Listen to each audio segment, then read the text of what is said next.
Hi friends! Today I thought it would be a wonderful idea to come on YouTube and share some very helpful build tips that will make building way easier for you. Because let's be honest, building a nice looking house in The Sims can be very hard sometimes. And trust me, I get it. You know how often I just want to download a good house off the gallery and call it a day? A lot. So with that being said, let's get into it.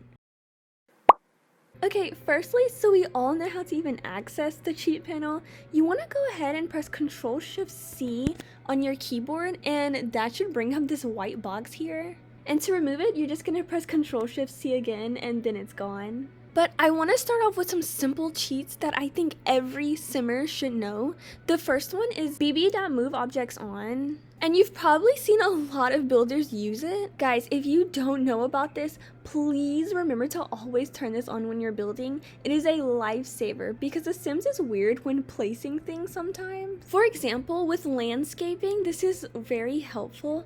This bush here, maybe I want to put it like right here and have them overlap, but I can't because The Sims won't let me place it there. It'll only let me place it here, and that doesn't exactly look the best or work all the time. And basically, this cheat allows you to literally put anything anywhere. So now I can grab this bush and I could put it inside of here if I want it, just to make it seem a little fuller, and it's not so long. If I wanted to put this counter inside the wall now, well, there I go. I don't know why you would want to do that, but if you wanted to, you can do it with this cheat. Next we have bb.show hidden objects and bb.show live edit objects. Now with these two together, it gives you an option to select from debug items. And what are debug items, you may ask? Well, debug items are items that are in the game but not available to the average player. They're the items that the Sims team uses in the world for like environment. For example, this might look pretty familiar, and I believe that this is that little cave you can go into in the Oasis Springs Park. You can even filter the debug by all the packs, so if I came here and I wanted to go to cottage living, I can see all the debug in here. And look, I could go ahead and place a rabbit if I wanted to. How cool is that? But this is a wonderful cheat, and debug is wonderful if you want to add more interesting items to your build and give your build a little more character. These counters right here look really nice, and I feel like they would really fit into my build. But wait, I can only get these by reaching level 5 and level 2 of the culinary career? I'm an astronaut! Well, have no fear because there is a cheat to be able to unlock these two beautiful counters. It's called bb.ignore gameplay unlock entitlement, and it is super long cheat. But look what I have now. Take that, because I am not joining the culinary career. Once again, super cool for extra build options. Oh my goodness, look at the Goth household. They look like such a happy family, and their house is huge. Surely there's room in there for me, but what?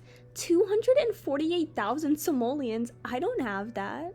Have no fear, because our next cheat is here, and it is free real estate on. Who doesn't enjoy getting a lot or home for free? I know I do, and when you use this cheat, you can do it too. This is nice to use if you're trying to move somewhere really quick, or trying to move to a lot without losing all of your money, or if you want to move in with the Goths. Hello, Bella. Speaking of intruding in Sims lives, this next cheat lets you change anything in anyone's house. It's called bb.enable free build. Usually you can't build in other people's houses, which can be really annoying at times like this, because I really hate that Nancy Landgrab has a better TV than me. I think I'm just going to enter my cheat, go into build mode, and delete. Have fun with no television, Nancy. You probably don't need it. Well, we're back to our lot after causing some chaos, and I have a few keys on your keyboard to help you make the building process a little smoother.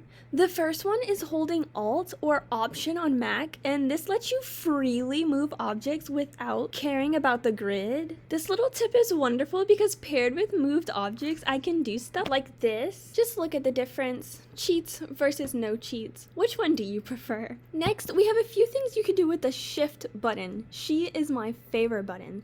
The first thing is duplicating. If I take out this plant here and I want more of them, all I have to do is hold Shift and place it And now I have another one. And I can keep doing that over and over and over and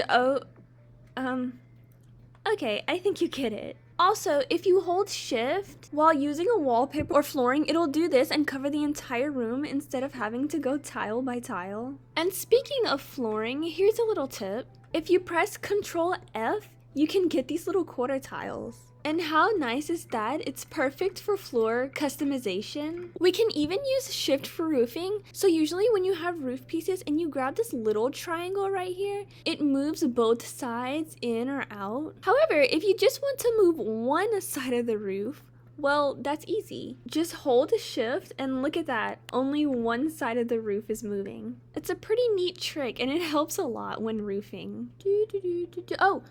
Oh, I'm recording. You're probably wondering why I have a giant naked gnome in my house. Don't worry about that. But I can tell you how I did it. All you have to do is use the 2 bracket keys, and depending on which one you use, the item will either enlarge or it will shrink. Aww, look how cute he is. This works on basically every single item in the game, and it's great for customization, but I wouldn't recommend using it on Windows. Yeah, I think something's a little broken. More keys you can press to help you out are the 0 and 9 keys. Pressing 9 will allow you to raise items up like this, and pressing 0 will allow you to lower them. This is really good when it comes to decorating. Let's say I wanted this plant to go on this shelf. Unfortunately, it doesn't slot there. Not only is it too big, but it just wouldn't slot because it's a floor plant. So first off, let's size her down with the bracket key. And then we'll hold down the 9 key and voila! With a little alt placing, we have us a cute little plant on a shelf. How cool is that? And you can do this with anything, so really get creative with it. Okay, so we learned all these tips and tricks, but you're probably like, Nevaeh, how can I even use these if I can't even build a house? Well, firstly, let's take a deep breath. And nextly, if that's a word, you're right, so let's get into that. One thing everyone says about building houses in The Sims is that it's all about that creativity you have in your noggin. Whatever you imagine, you can build, but it's not always that simple.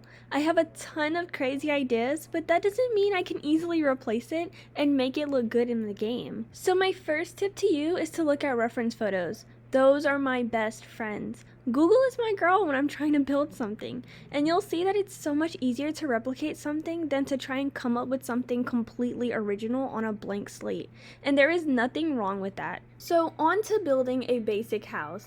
What I usually do is start off with a simple box, nothing too big. Another tip I can give to you all is that bigger isn't always better. But after this box here, which I mean it's really a rectangle, but after this here, I usually just put another box here. I make sure to have a little bump out in the front so that I can put a porch there, and that would make it more interesting. And not only that, I can put columns and spandrels and things right here. And honestly, this house is a little too big for me, so I'd probably scoot it in a little bit. Next, I choose a side, and for me it's usually this side, and here I'm just going to add another small little bump out just to add more shape so it's not just a box. Back here we'll put another box. I usually like to add it on the opposite end of where I had the box in the front, and that way we can have us a nice little back porch. Another pro tip, always put your house on a foundation. Even if it's a smaller one, it makes it look more finished and more professional. Also, if you're curious about how I'm turning the grid on and off, you just press G on your keyboard. Sometimes the grid is in my way or it's a little distracting, so that's why I like to build without it. Now, if we wanted to make this house 2 stories, which I do, I would come and just put a box on the top, really.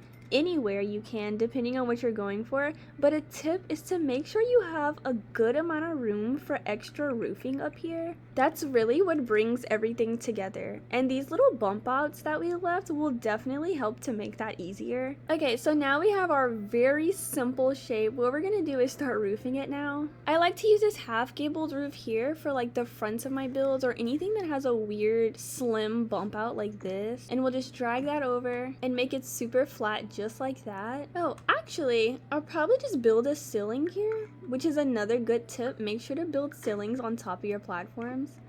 And that means we can scoot all of this up to give us even more room. And now we can go in with our roof piece. As for these bump outs, I just used a regular gabled roof for these, super simple, and I lowered them so they're not too high. And then we're gonna go ahead and copy this one right here and bring it back to the back porch. And once again, don't forget to add your roofing here. And we'll just drag that all the way over so that it goes all the way. And lastly, the simplest part, what I do is I take the biggest piece and I go ahead and make sure to cover that all with roofing.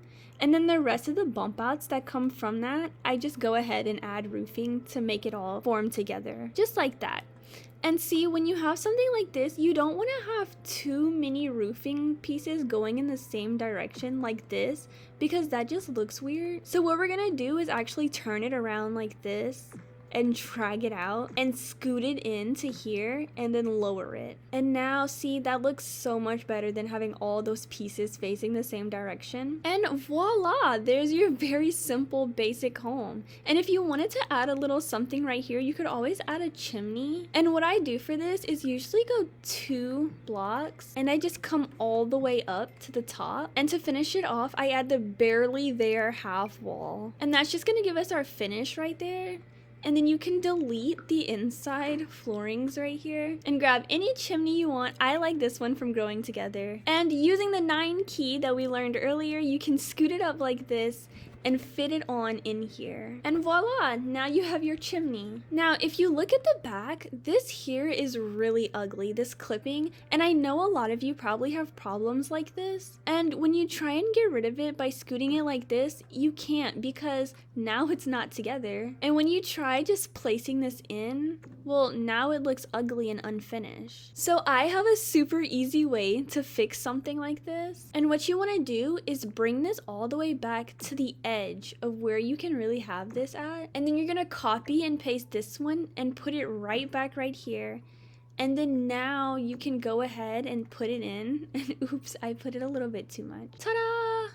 And now you don't have all that clipping that was right here. Of course, you still have a little bit, but I think it looks way better than what we had before. And there you have it, a basic, not overcomplicated 2-story home. Just add some windows, a door, some nice wallpaper, with just a little bit more landscaping, probably some flooring right here, maybe some stairs, some trees, some flowers, probably better windows and a door, a better fence. You guys get it. It could be better, but for what we have, it looks so good. And what you guys need to remember is that you don't have to be the craziest builder out there. You don't have to build mansions and 10-story houses and all that fancy stuff. Like, you can build in The Sims, and it's this easy, trust me. All you have to do is continue expanding on what you learn from each build and keep looking at those reference photos and trying out new things, and you'll be great. You're gonna be fine. So go and open that Sims game, destroy that house you just got off the gallery, and build you the most beautiful home that you can. Something simple, something small, using these tips and tricks. If you enjoyed the video, thank you so much for watching and supporting, and don't hesitate to like it. And maybe you could even subscribe if you would like to get future content from me. Thank you so much, and let me know in the comments if this video helped you out at all, or if you have any other tips that we can share for people in the comments. Peace and love to you all. See you later.